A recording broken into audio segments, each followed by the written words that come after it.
গুৱাহাটীৰ এই ৰাস্তাটোত আমি যেতিয়া নিখিল ভাৰত কংগ্ৰেছ কমিটিৰ অধিৱেশন হৈছিলে ৭৫ চনমানত তেতিয়া কিছু সম্প্ৰসাৰণ কৰিবৰ সময়ত গছ কটা দেখিছিলোঁ। তাৰপিছত আমাৰ ৰাজ্য আমাৰ ৰাষ্ট্ৰ সকলোৱে বিভিন্ন ধৰণৰ গ্ৰীণ আৰ্থৰ কথা কৈ থকা শুনো।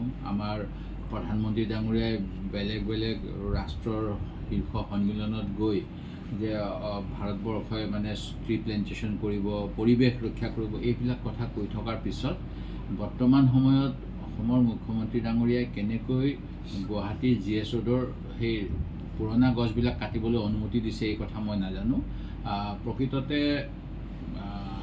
উন্নয়নৰ নামত তেখেতসকলে পৰিৱেশ ধ্বংস কৰি আছে আৰু ইয়াৰ কাৰণে আমাৰ পূৰ্বৰ যিজন PCCF বৰ্তমানে তেখেতক এক্সটেনশ্যন দি পেলাই special secretary in the rank of chief secretary দি থৈছে MK যাদৱ ডাঙৰীয়া। তেখেতৰ লগতে মুখ্যমন্ত্ৰী ডাঙৰীয়া পোনপটীয়াকৈ দায়ী বুলি ক'ব বিচাৰোঁ, কাৰণ নেশ্যনেল গ্ৰীণ ট্ৰিবিউনেলে বাৰম্বাৰ তেখেতসকলক যোৱা সময়ছোৱাত সকিয়নি দিছিলে বন ধ্বংস নকৰিবলৈ।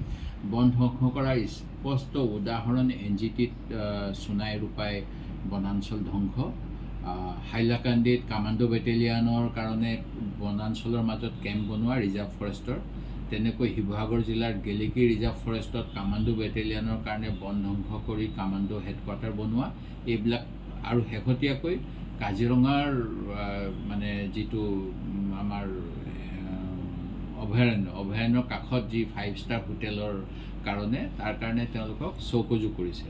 তাৰপিছতো কিয় এনেকুৱা কাম কৰি আছে মই নাজানো। একমাত্ৰ বোধ কৰোঁ কমিশ্যনৰ আশাত, ঠিকাৰ আশাত এইবিলাক কাৰণে এনেকৈ প্ৰকৃতি ধ্বংস কৰিছে, যিটো আমি প্ৰতিবাদ নিশ্চিতভাৱে কৰিছোঁ। আৰু আজি আপোনালোকে এই কথাখিনি আগবঢ়াই অনাৰ কাৰণে ধন্যবাদ জনাইছোঁ।